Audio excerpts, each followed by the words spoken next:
Hello दोस्तों, नमस्कार। स्वागत है आपके अपने यूट्यूब चैनल अखिल शिक्षा 91 में। दोस्तों, इस वीडियो के माध्यम से हम जानने वाले हैं कि भारतीय संविधान में शिक्षा संबंधित क्या प्रावधान किए गए हैं।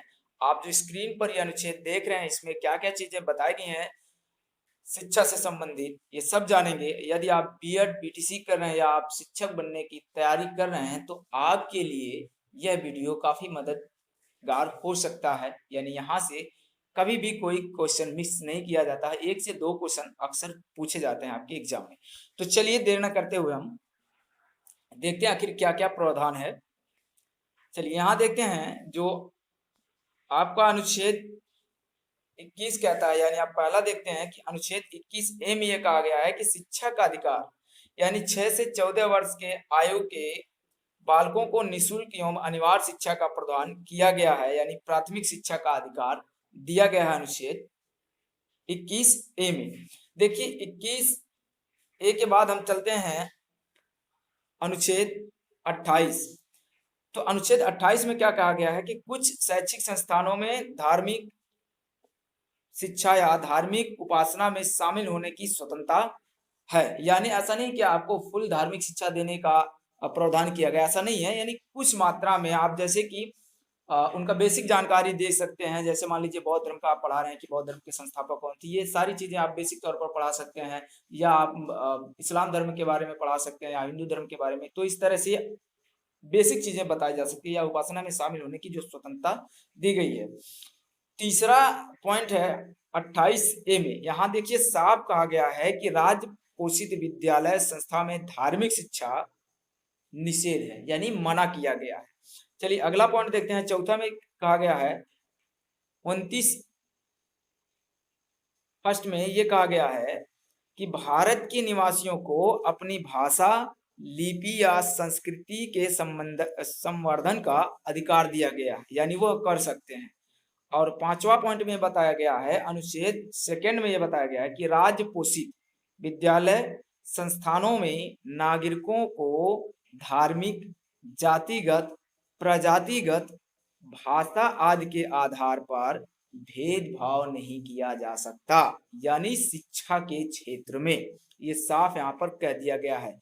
और आप देखेंगे कि अनुच्छेद जो 15 कहता है उसमें जाति, धर्म, लिंग के भेदभाव पे ये नागरिकता की बात कही गई। क्या किसी भी नागरिक के साथ आप भेदभाव नहीं करेंगे। लेकिन 29 सेकंड जो कह रहा है ये विद्यालय में बता रहा है कि आप धार्मिक आधार पर, जाति आधार पर, प्रजातिगत आधार पर या भाषा के आधार पर किसी के साथ भेदभाव नहीं कर सकते हैं। तो आशा है आपको समझ में आ गया। अगला देखते हैं हम लोग। चलिए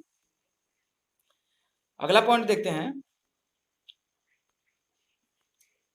चलिए यहाँ पे है 6वां पॉइंट है अनुच्छेद 30। तो ये क्या कह रहा है कि धर्म या भाषा के आधार पर अल्पसंख्यक अपनी रुचि के अनुसार शिक्षा संस्थानों की स्थापना कर सकते हैं। देखिए यहाँ पे जैसे मदरसा वगैरह खुला है या बौद्ध मठ खुला है, इस आधार पे जो छोटे स्तर पर भाषा के आधार पर अल्पसंख्यक अपने विद्यालय खोल रखे हैं, तो ये इसी की वजह से है, अनुच्छेद 30 की वजह से। 7वां है, देखिए 7वां है 41। तो 41 क्या कह रहा है, अनुच्छेद 41 ये कह रहा है कि कुछ दशाओं में, देखिए दिया है, कुछ दशाओं में शिक्षा और लोक सहायता पाने का अधिकार तथा राज्य कुछ दशाओं में दुर्बल वर्ग के लिए शिक्षा की व्यवस्था करेगा। अब दुर्बल वर्ग में अनुसूचित जाति, अनुसूचित जनजाति एवं अन्य पिछड़ा वर्ग भी आ सकता है। याद वो भी उसमें शामिल हो सकते हैं जो गरीबी रेखा के नीचे जीवन यापन कर सकते हैं। अगला पॉइंट है अनुच्छेद 45। देखिए क्या कह रहा है कि राज्य सभी बालकों के लिए 6 वर्ष की आयु पूरी करने तक प्रारंभिक बाल्यावस्था देख रेख और शिक्षा देने के लिए उपबंध करने का प्रयास करेगा। अब यहाँ आप साफ समझ सकते हैं कि जो आंगनबाड़ी गांव-गांव देखते हैं, ये इसी का देन है। यानी अनुच्छेद 45 का, यानी 6 वर्ष की आयु पूरी करने तक, यानी 6 वर्ष से पहले की जो आयु यानी 3 से 6 के बीच की, यानी इसे हम लोग पूर्व प्राथमिक शिक्षा के अंतर्गत भी रखते हैं। तो इनका जो प्रावधान है ये अनुच्छेद 45 करता है। चलिए तो आशा आप समझ गए होंगे। चलिए 9वां पॉइंट देखते हैं। अब 9वां है अनुच्छेद 46। तो ये कह रहा है कि राज्य जनता के, अब जनता के निर्बल वर्गों विशेषकर देखिए अनुसूचित जातियों के शिक्षा संबंधित हितों की विशेष सावधानी से उन्नति करेगा तथा सामाजिक अन्याय व शोषण से रक्षा करेगा। यानी ये साफ साफ 46 कहता है, अनुच्छेद 46, कि राज्य जनता के निर्बल वर्गों विशेष करके अनुसूचित जाति में लगभग 60-67 जातियों से ऊपर ही जातियां हैं। अब इनमें जो लोग आते हैं उनके शिक्षा और सामाजिक हितों की तथा अन्य शोषण से रक्षा करने की बात कहता है अनुच्छेद 46। तो चलिए अब अगला देखते हैं हम लोग, अगला बिंदु देखिए। अब यहाँ पर क्या देखिए 10वां पॉइंट क्या कह रहा है, 51A। देखिए बाद में जोड़ा गया है। अब यहाँ साफ ये कह रहा है कि हर माता पिता, 51A कह रहा है हर माता पिता व संरक्षक, जरूरी नहीं कि वो माता पिता हो या जिसके संरक्षण में बच्चा पढ़ रहा हो या जिसके पास रहकर पढ़ रहा हो, तो उसका कर्तव्य होगा, दिया है कि संरक्षक का कर्तव्य होगा कि वह अपने 6 वर्ष आयु वाले अपने यथास्थिति बालक या प्रतिपाल्य, यानी जिसे वो पाल रहा है, देखिए प्रतिपाल्य के लिए शिक्षा के अवसर प्रदान करेंगे। यानी ये निःशुल्क है, लेकिन ये अधिकार किसको दिया गया, माता पिता या प्रतिपाल्य को दिया गया कि भैया आप क्या करिए, अगर आपका बच्चा 14 वर्ष से कम है यानी 6 से 14 वर्ष तक, उसको फ्री एजुकेशन दिलाने का अधिकार आपको दिया जाता है, यानी आपको दिलाना पड़ेगा। अगला है 11 वाला जो पॉइंट कह रहा है 250A, इसमें साफ कहा गया है कि राज्य द्वारा प्राथमिक शिक्षा मातृभाषा, देखिए मेन पॉइंट है कि अब पूछ सकता है कि मातृभाषा में शिक्षा देने का प्रावधान अनुच्छेद किसमें है, तो आप 250A समझ सकते हैं। यहाँ दिया मातृभाषा में दिए जाने का प्रावधान है तथा प्रत्येक राज्य और प्रत्येक स्थानीय पदाधिकारी भाषाई अल्पसंख्यकों के बच्चों को प्राथमिक स्तर पर मातृभाषा में शिक्षा प्राप्त करने की पर्याप्त सुविधा प्रदान करने का प्रयास करेंगे।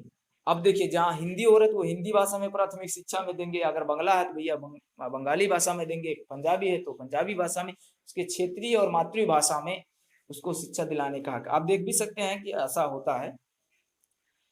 चलिए अब अगला देखते हैं, 12वां पॉइंट देखते हैं 350A। इसमें यह कहा गया है कि प्रत्येक राज्य मातृभाषा का प्रयास एवं अनुदेश प्राथमिक शिक्षा में लागू कर सकता है। तो ये था भारतीय संविधान में शिक्षा संबंधित महत्वपूर्ण अनुच्छेद था, अब आपको याद करना चाहिए। चलिए इससे संबंधित कुछ और हम लोग जानकारी करते हैं, यानी प्राथमिक शिक्षा के लिए संवैधानिक, कानूनी और राष्ट्रीय घोषणाएं क्या क्या हुई थी, तो इस पे भी एक नजर डालते हैं क्योंकि यहाँ से भी क्वेश्चन बनने का काफी चांसेस रहता है। देखिए पहला हुआ है संवैधानिक अधिदेश 1950 में। इसमें कहा गया था कि भारतीय संविधान के आरंभ से 10 वर्ष के भीतर 6 से 14 वर्ष के बच्चों को अनिवार्य तथा मुक्त शिक्षा प्रदान कराएगा, लेकिन ऐसा नहीं हुआ था, ऐसा बहुत बाद में हुआ है। यानी आप समझ सकते हैं, आप जान सकते हैं कि फ्री एजुकेशन कब से लागू, कमेंट करके जरूर हमें बताइए, अगले वीडियो में हम बताएंगे इसको। अगला है राष्ट्रीय शिक्षा नीति 1986। यह निश्चित किया गया कि 21वीं सदी में प्रवेश करने से पहले 14 साल तक के सभी बच्चों को संतोषजनक गुणवत्ता में मुक्त एवं अनिवार्य शिक्षा प्रदान की जाएगी। इसका मतलब अभी तक पूर्ण रूप से फ्री एजुकेशन नहीं हुआ था। ठीक, अब तो आप समझ गए होंगे कब लागू हुआ। अब अगला है 19 प्रस्ताव 1993। इसमें कहा गया इस देश में 14 वर्ष तक के प्रत्येक शिशु के पास मुक्त शिक्षा प्राप्त करने का अधिकार होना चाहिए। यानी 93 तक भी नहीं हुआ था, तो कब हुआ आप कमेंट सेक्शन में हमें जरूर बताएं। तो ये था अब तक के महत्वपूर्ण शिक्षा संबंधित, संविधान में जो शिक्षा संबंधित प्रावधान है या प्राथमिक शिक्षा के लिए संवैधानिक, कानूनी और राष्ट्रीय घोषणाएं थी। वीडियो कैसा लगा आप हमें कमेंट सेक्शन में जरूर बताएं। चैनल पे पहली बार हैं तो चैनल को सब्सक्राइब जरूर कर लें और दोस्तों तक भी लाइक शेयर कर करते रहिए। मिलते हैं अगले वीडियो में नए टॉपिक के साथ। जय हिंद, धन्यवाद।